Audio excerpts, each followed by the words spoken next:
ታዛዥ ጀነራል በሁለት የኢትዮጵያ የድንበር ማለትም በገዳሪፍና በብሉ ናይል በኩል ትናንት ማምሻውን ጀምሮ ቁጥሩ ከ40 ሺህ በላይ የሚሆን ሰራዊት በኢትዮጵያ ድንበር 12 ኪሎ ሜትር ርቀት ላይ እያሰፈረ እንደሚገኝ ነው።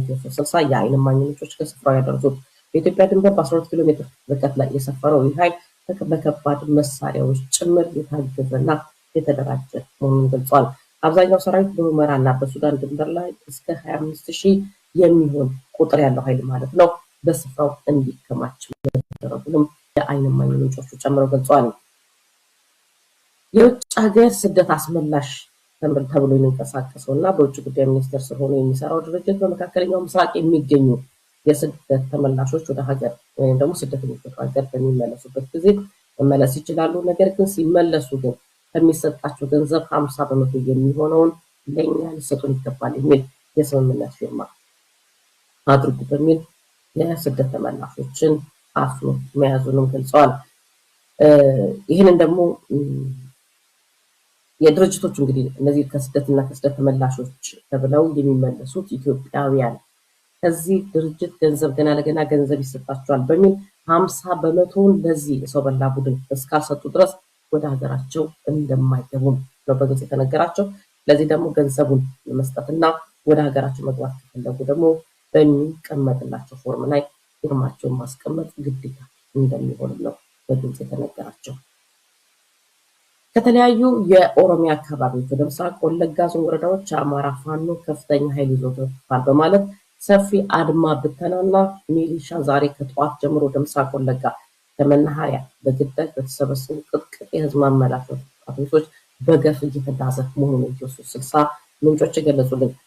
ልዩ ፎቶቹ ልኬልሻለሁ። አውቶቡሶች የህዝብ ማመላለሻ አውቶቡሶች ናቸው። ይህንን ኃይል ያመላለሱ ያሉት ምናልባት በቅርብ አዲስ ውጊያ እንደሚቀሰቀስ የተፈራ ሲሆን በኦሮሚያ በኩል ምስራቅ ወለጋን ከአማራ እናጸዳለን በሚል ወጣቶችና የአካባቢውን ሚሊሻዎች ቀደም ብሎ አደረጃጀት ሲሰራና ሲያደራጅ የቆየ ሲሆን አሁን የክልሉን አድማ ብተና በብዛት እያጓጓዘ ወደ አካባቢው ሆኖም ገልጿል። ከዚህም ጋር ተያይዞ ብዛት ያለው ተተኳሽ ከመከላከያ በቮልቮ ተሳቢዎች ጭምር በእጀባ ይህን ኃይል ይዞ አብሮ አጅቦ እየተጓዘ መሆኑን ገልጿል። ከሰሞኑ እንግዲህ ከፍተኛ ቁጥር ያለው የአማራ ተወላጅ በዚህ ኃይል ሊጨፈጨፍ ይችላል ሲሉም የመረጃ ምንጮቻችን ገልጿል። ከዚህ ጋርም አማራው በተቻለ አቅም ሁሉ ምስራቅ ወለጋ እንግዲህ ሰሞኑ ጊዳያና ቀበሌ እንደተፈጸመና ይህንኑ የአማራ ተወላጆችን ለመግደል ተዘጋጅቶ የሚጠብቅ ወይም ደግሞ ለመጨፍጨፍ ተዘጋጅቶ የሚጠብቅና በተጠንቀቅ የዚህ ጌቶቹን ትዕዛዝ የሚጠብቅ ኃይል አለ። የአማራ ተወላጆቹ አስቀድሞ ጥንቃቄ እንዲያደርጉ ባለፈው ሰኞ በነበረው ውይይታችን ላይ ይፋ አድርገን ነበር በመረጃው። ነገር ግን ያ መሆን ባለመቻሉ በትናንትናው መረጃችን ከ30 በላይ የሚሆኑ የአማራ ተወላጆች በግፍ በዚህ ቡድን ተጨፍጭፈዋል። አሁን ደግሞ ተጨማሪ ኃይል ገና ለገና የፋኖ ኃይል በብዛት ወደ አካባቢ ገብቷል በሚል የውሸት ፕሮፓጋንዳ በመንዛት ብቻ ከፍተኛ ቁጥር ያለው ኃይል ወደ አካባቢ በማስገባት ላይ ነው። ይህን እንግዲህ በፎቶ በማስደገፍ ጭምር ነው የገለጹልን። የኦህዴዱ የውጭ ጉዳይ ሚኒስቴር ከሶማሌላንድ የመጡ የልኡካን ቡድን አባላት ናቸው የሚባለው ዛሬ በሚስጥር በአዲስ አበባ ሲያነጋግር እንደነበር ነው ኢትዮ 60 የውስጥ ምንጮች የሚገልጹት። አንድ ሆቴል ውስጥ በሚስጥር ተሰብስበው መወያየታቸውን እንጂ እስካሁን ድረስ ከሶማሌላንድ ከመጣው ልኡካን ቡድን ጋር በምን ጉዳይ ላይ እንደተወያዩ የታወቀ ነገር እንደሌለ ነው ጭምር የገለጹት። ወደ ቤንሻንጉል ስናልፍ ደግሞ በቤንሻንጉል መተከል ዞን ወንበራ ወረዳ ወግዲ ቀበሌ ዶራጆላ በተባለ ስፍራ ብዛት ያለው የዚሁ የኦነጉ ገዳይ ቡድን በገፍ ወደ አካባቢው እየገባ መሆኑን ኢትዮ 60 የዓይን እማኝ ምንጮች ከስፍራ ያደረሱን። በተመሳሳይ ከቡለን ወረዳ ጎዶራሬ ላይም እንዲሁ በስፋት ለአዲስ ዘመቻ የተዘጋጀ ኃይል ገብቶ አካባቢዎችን መወሩንም ገልጿል። በተመሳሳይ የዚሁ ኃይል መተከል ዞን ድባጤ ወረዳ ዶንቦር በሚባል አካባቢም በተመሳሳይ ከፍተኛ ቁጥር ያለው የዚሁ የኦነጉ ቡድን በአካባቢው እንዲሰፍር ተደርጎ በተጠንቀቅ እየጠበቀ መሆኑን ገልጿል። እንግዲህ በምስራቅ ወለጋ በአጠቃላይ ምን እየተካሄደና ምን ሊደረግ ታስቧል የሚለውን እንግዲህ የአማራ ተወላጆች በአካባቢው ያለ ሌላ አቅማቸው ሁሉ ተጠቅመው ራሳቸውን መከላከል ካልቻሉና ሌላውም ኃይል ቢሆን ራሱ ወገኑ መከላከል እንዲችል ካላደረገ በአካባቢው የሚፈጠረው ችግር ከባድ ነው ሲሉ ገልጸዋል። በአካባቢው ያለው የፋኖ ኃይልም ራሱን አደራጅቶ ከምንጊዜውም በላይ ይህንን ቡድን መመከት እስካልቻለ ድረስ ከፍተኛ ቁጥር ያለው የአማራ ተወላጆች ሰሞኑን በከባድ ሁኔታ ሊፈጁ ይችላሉ ሲሉም ነው ስጋታቸውን ያስቀመጡት። ወደ አዲስ አበባ ስናልፍ ደግሞ በመላው አዲስ አበባ ከፍተኛ የሆነ የነዳጅ እጥረት መከሰቱን ነው የኢትዮ 360 ምንጮች በምስል በማስደገፍ ጭምር የገለጹልን። ልዩ ምናልባት ቪዲዮዎቹ ከደረሱልሽ በአዲስ አበባ ከናፍጣ ችግር ጋር ተያይዞ ያለውን መጨናነቅ በቪዲዮ በማስቀረት ጭምር ልከውልናል። እንግዲህ ቤንዚንም ሆነ ናፍጣ ረጃጅም ሰልፎች ተይዘውም አሁን ነዳጅ እናገኛለን ቢሉም ያንን ማግኘት ህልም መሆኑ በከተማው ከባድ የሆነ የትራንስፖርት ችግር ተፈጥሯል። ከዛ ጋር ተያይዞም ደግሞ ነዳጅ ለመቅዳት ወረፋ የያዙ የተሽከርካሪዎች ሁኔታም እጅግ በሚያሳዝን ሁኔታ ከተማዋ ሌላ ትርምስ ውስጥ እንድትገባ አድርጓታል ሲሆን የገለጹት። እንግዲህ ይኸው ቡድን ከዶላር እጥረት ጋር ወይም ደግሞ ከውጭ ምንዛሬ እጥረት ጋር ተያያዘ ወይም ደግሞ ባዶ ከመሆኑ ጋር ተያይዞ የነዳጅ አገባቡን ሁኔታ ጥያቄ የሚያስነሳ ነው የሚሉት ምንጮቹ። አሁንም በተከታታይ ጊዜ የነዳጅ ዋጋን የሚጨምረውና ከዛም ጋር ተያይዞ የኑሮ ውድነትን ሰማይ እያስነካ ያለው ይህ ቡድን አሁንም በህብረተሰቡ ላይ እያደረሰ ያለው መከራ በዝቷል ሲሉ ነው የገለጹልን። እንግዲህ አዲስ አበባ ደግሞ ዛሬ በተለያዩ ወረዳዎች የተቃውሞ ወረቀቶች ሲበተኑ በማደራቸውንም ምንጮች የገለጹት። ከዚህ ጋር ተያይዞ በከተማዋ ከባድ ውጥረት መንገሱንም ነው በድምፅ ጭምር በማስደገፍ የገለጹልን። ምናልባት ልዩ ድምፅ ከደረሰልሽ የአዲስ አበባው እሱን ታጭኖ መስመውና በጥንቃቄ ለህዝብ ጆሮ ይድረስም ሲሉ ነው መረጃውን ያደረሱ። መዲናዋ አዲስ አበባ ከተማ በ11 ክፍለ ከተማዎች በስርዓቱ የጎመዘዘውና የመረረው እየተናጠ ያለው ህዝብ ዛሬ ሌሊት በ11 ክፍለ ከተማዎች ህዝባዊ አመጽ ለመቀስቀስ ወረቀት ሲበተኑ ስላደሩ ይህንን ደግሞ ያወቀው ስርዓት አስፈጻሚዎች ከሪፐብሊካን ጋርድ ጀምሮ እስከ ተራ ሰራተኛው በመሳሪያና ድንጋይ የለ እንጨት የለ በመያዝ ይህንን ነገር ለማስቀረት ከፍተኛ የሆነ ውዝግብና ውዥንብር ውስጥ የገባችበትና አሁን ላይ ከሚገባው በላይ ውጥረት ውስጥ እየተናጠች ያለችበት ሁኔታ ስላለ ይህንን መረጃ እንደው ለዘገባ እንድታውሉት ፈልጌ ነው። አመሰግናለሁ። እንግዲህ ይህን ይመስላል አዲስ አበባ በተለያዩ አቅጣጫዎች በከባድ ውጥረት ላይ መሆኑ ተደጋጋሚ መረጃዎችን እያደረሱን ያሉት። እንግዲህ የጥዬ ወደ አንተ ልመለስና ህዝብ ከአመፅ ውጭ ምንም ከዚህ ችግር ውስጥ ሊያድነው የሚችል ከዚህ ሰው በላ ቡድን ሊገላግለው የሚችል ነገር የለምና ከማመፅ ውጭ በቃኝ ከማለት ውጭ አብዮት ከማካሄድ ውጭ ወይም ደግሞ ስር ነቀል ለውጥ ከማምጣት ውጭ ምንም የሚፈይደው ነገር ከማውጣት ውጭ ሌላ አማራጭ የለውም ነበር ያለው። እንግዲህ ዛሬ በ15 ወረዳዎች ነው እንግዲህ ወረቀቶች ሲበተኑ ያለው። ያንን ተከትሎ ሌሎች ትርምሶች ገብቷል። እንግዲህ ገጥዬ ይሄ ሁሉ ባለበት ሁኔታ ውስጥ ደግሞ የአዲስ የጦርነት እቅድ በተለይ ደግሞ በሱዳን በኩል እየተፈጠረውና ይሄው ቡድን እየሳበ ያለው ጦርነት ደግሞ ሌላ መከራ ሆኗል። በወለጋ ደግሞ ያለው ትናንትና ምስራቅ ወለጋን ገልጸን ነበረ። ሰኞ ማክሰኞ ነበረ ያሉት ሁኔታዎች ማስጠንቀቂያ በተሰጡ በሰዓታት ልዩነት ነው ጭፍጨፋዎች እየተካሄዱ ያሉት። አሁንም በምስራቅ ወለጋ በገፍ እየተጋዘ ያለ ኃይል አለ። የጥያ አሁንም አማራው ላይ የተደቀነው ችግር አለ። የወለጋን ረሃብ፣ የወለጋን ችግር፣ የወለጋን ሰቆቃ ሕክምና ሳያገኝ ለ5 እና ለ6 ዓመታት መንገዱ ተዘግቶበት ያለው የአማራ ተወላጅ ዕጣ ፈንታው እንግዲህ ከዚህ በኋላ ምን ይሆናል የሚለው። ሁለተኛ ነገር ደግሞ በምስራቅ ወለጋ ኪረም ወረዳና በአካባቢው ላይ ይህን ትኩረት ሲያደርግ በዛ አካባቢ ደግሞ ወደ ጎጃም ለመሻገር ቅርብ ነው። ከጎጃም ወደዚህ የሚመጣ ከዛ ወደዛ ጎጃም የሚሄደውን መንገድ ነፃ ለማውጣት ድሮ ትዝ ይልህ እንደሆነ ገና ከመጀመሪያው የኪረም ወረዳ ሀሮ አዲስ ዓለም ቀበሌ ላይ ያለውን የአማራ ተወላጅ ለማጽዳት ነበር ከፍተኛ ጥረት ሲያደርጉ የነበረው። በዛ አካባቢ በሁሉም ወረዳዎች የተፈናቀለው የአማራ ተወላጅ ተሰባስቦ የሚገኙበት ነው ሀሮ አዲስ ዓለም። ያንን ሞክረው አልተሳካላቸውም። እንግዲህ አሁን ያን አካባቢ ገና ለገና የፋኖ ኃይል በብዛት ገብቷል በሚል ሰበብ ነው አማራውን ለመፍጀት የመጡት። ትናንትናም ደግመን ተናግረናል። ቤት አካባቢዎች ነው ስጋቶች የተደቀኑት። ቀጣይ የጭፍጨፋ አጀንዳዎች እና ቀጣይ የጭፍጨፋ አቅጣጫዎች አካባቢዎች ናቸው የሚለው ሁሉ ለማሳየት ሞክረን ነበረ። አሁንም እየተደረገ ያለው እና እየሆነ ያለው ነገር ያ ነው። የጥየስቲ እሱን መጀመሪያ እንደው አማራው ላይ የተደቀነው ስጋት በቤንሻንጉልም ምክንያቱም ወደ ጦርነቱ ስናልፍ ጦርነቱ ወዲህ ማልክም ወዲህ መጣህም የሚያርፈው ንጹሃን ዜጎች ላይ ነው። ስለዚህ የጦርነቱ ጉሰማንም እሱንም እናየዋለን። ከዛ በፊት ግን በምዕራብ ሸዋም በጉራጌ ዞንም በወልቂጤን ጨምሮ አበሽጌ ነው ወረዳዎች እነዚህን ሁሉ ስናይ ከዛ ቀጥለ ደግሞ ወለጋ ላይ ስትመጣ ምስራቅ ወለጋ ከተጀመረ ወደ ሆሮ ጉድሩ ይሄዳል። ከሆሮ ጉድሩ ወደ ቄለም ወለጋ ይሄዳል።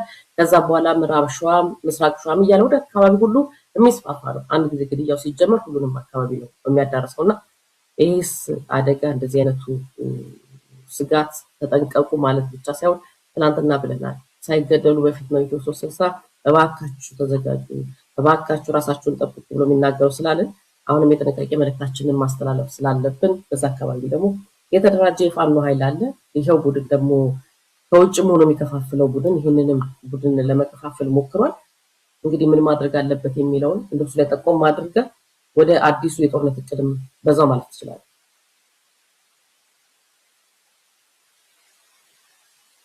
ድምጽ ተዘግቷል።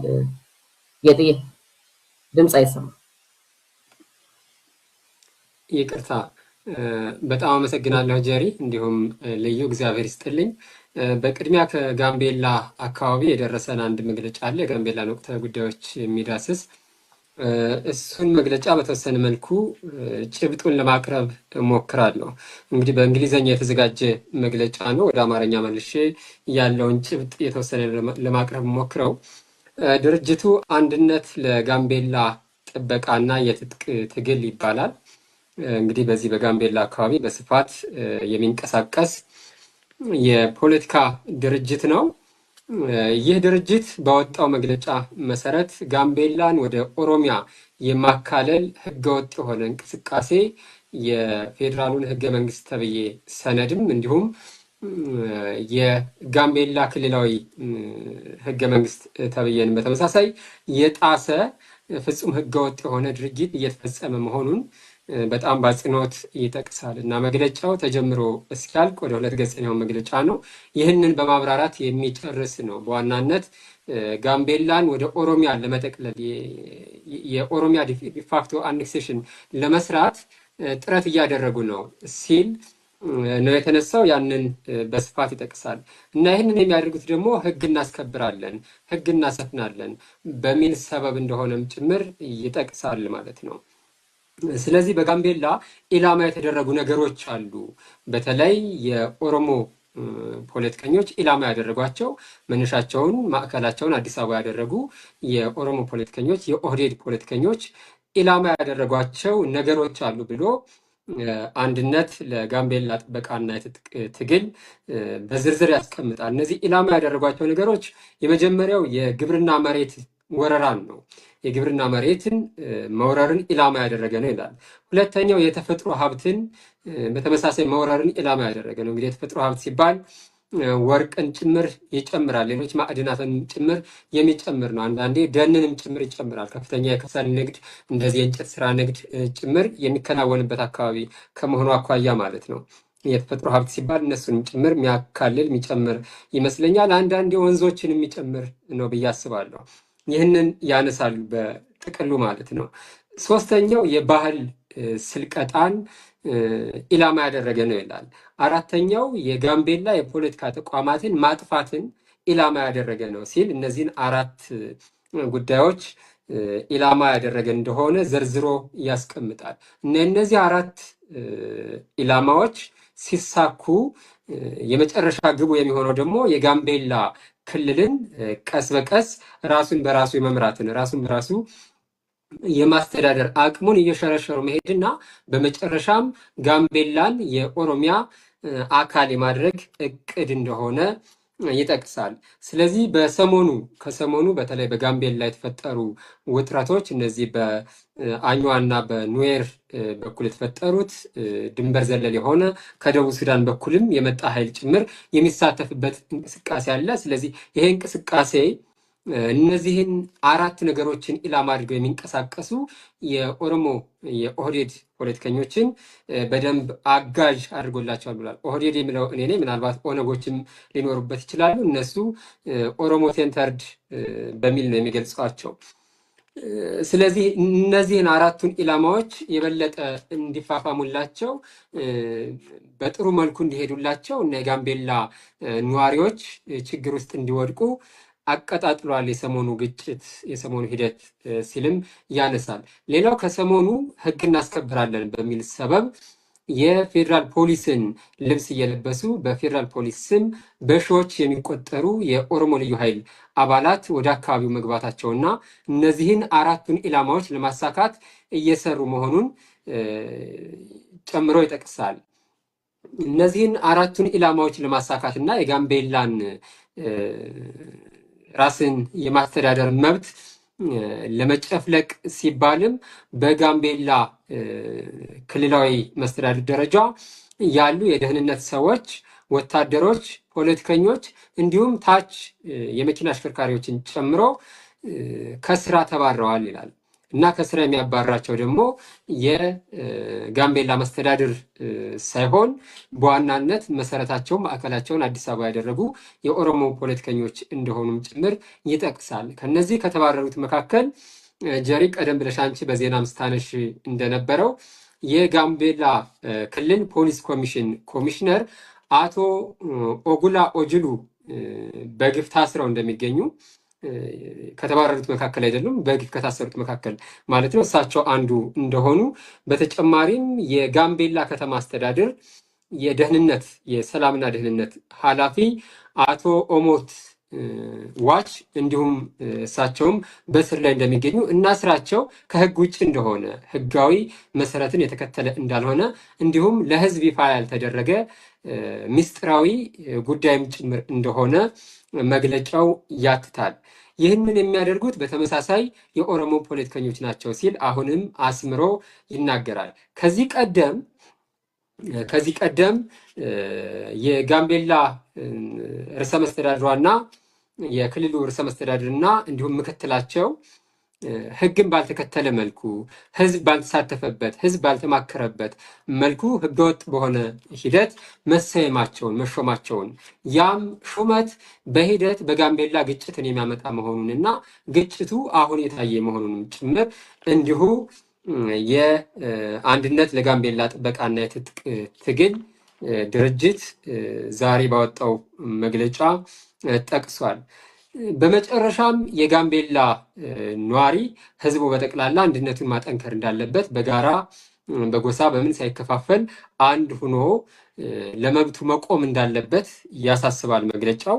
የሲቪክ ማህበራት፣ የማህበረሰብ መሪዎች፣ የሀገር ሽማግሌዎች እንዲሁም ሌሎች ጠቅላላ ነዋሪዎችም ጭምር አሁን በጋምቤላ እየተደረገ ያለውን ጋምቤላን ወደ ኦሮሞ የማጠቃለል የመሰልቀጥ እንቅስቃሴ በተለይ አራቱ ኢላማ ያደረጓቸውን ጉዳዮች በግልጽ መቃወማቸውን እንዲቀጥሉ ጭምር በዝርዝር ይጠቅሳል።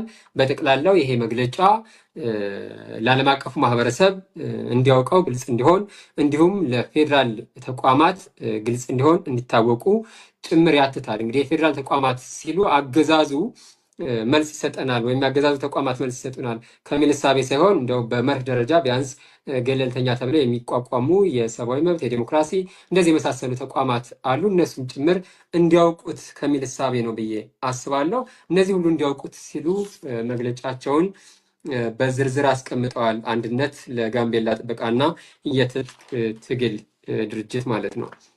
ወደ ርዕሰ ጉዳያችን ስንሄድ እንዳልሽው በምስራቅ ወለጋ በተለይ ኪረሙ አካባቢ አሁንም ስጋቶች እንዳሉ በተደጋጋሚ ባለፉት የዜና እወጃዎቻችንም ስንጠቅስ ነበር። ጀሪ በተለይ አንቺ በስፋት ዜናዎችን በማምጣት በመዘገብ ደረጃ ከፍተኛ ሚና እየተጫወትሽ ነው። ይሄ የሚመሰገን የሚደነቅ ጉዳይ ነው። አስቀድመን እያስጠነቀቅን ነው ማለት ይቻላል። እንደ ኢትዮ 360 ትናንትም ስንል እንደነበረው አሁንም ከፍተኛ ቁጥር ያለው የአገዛዙ ታጣቂ ቡድን የመከላከያ ሰራዊት ነው በሚል የኦሮሞ ልዩ ኃይል ነው በሚል የአካባቢው ኦሮሞ ሚኒሻ ነው በሚል በተለያየ ስም ታጥቆ ወደ አካባቢዎቹ እየዘመተ እየተንቀሳቀሰ ነው ያለው። በዛ የሚሄደው ደግሞ አልሸባብን ሊዋጋ አይደለም። በዛ የሚሄደው ደግሞ አይኤስን ሊዋጋ አይደለም። በዛ የሚሄደው የግብፅን ሰራዊት የብሔራዊ ስጋታችን ነች የሚሏትን የግብፅን ሰራዊት ለመዋጋት አይደለም። በዛ የሚሄደው የአማራ ህፃናትን፣ የአማራ እናቶችን፣ የአማራ አረጋውያንን፣ የአማራ ወጣቶችን፣ ህሙማንን ጭምር ሳይቀር ከሆስፒታል እያስወጣ ለመረሸን ለመጨፍጨፍ እንደሆነ ግልጽ ነው። በተደጋጋሚ ይህንን ሲያደርግ ቆይቷል። አሁንም ይህንን በደንብ አስምረን መንገር እንፈልጋለን፣ መግለጽ እንፈልጋለን። በአማራ ህዝብ የህልውና ትግል ላይ እንሰራለን፣ እንሳተፋለን የሚል ማንኛውም ድርጅት የሲቪክ ድርጅትም ይሁን የፖለቲካ ድርጅትም ይሁን ሚዲያም ይሁን የአማራ ፋኖም ይሁን ሌላም አካል በዚህ ጉዳይ ላይ በደንብ መስራት አለበት። አንድ ነፍስም ቢሆን ማትረፍ በጣም ትልቅ አስተዋጽኦ ነው፣ ውጤት ነው።